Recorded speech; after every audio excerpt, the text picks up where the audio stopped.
So guys ఇప్పుడు ఇద్దరు captains ని పిలిచి మేము కోతకు అంటే కూతకి ఎవరు పోతారు కోతకి ఎవరు వస్తారు అనేది ఇక్కడ టాస్ వేసి నిర్ణయిస్తాం అనమాట. ఇద్దరు క్యాప్టెన్స్ అయితే వచ్చేసారు, ఇద్దరు కూడా లాలిపాపులు చేస్తారు. ఎవరు చేస్తారు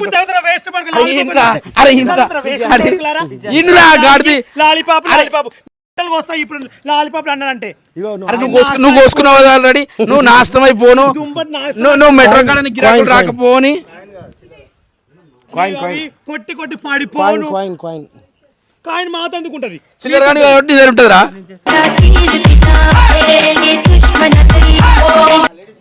గైస్ ఇక్కడ చూడండి, ఇగో పర్సు, లేడీస్ పర్సు చూడరు గైస్, లేడీస్ పర్సు ఇగో ఇద్దా క్యాప్టెన్స్ పక్కన అనుకుంది నువ్వే నేను తీలేదురా అతల టీము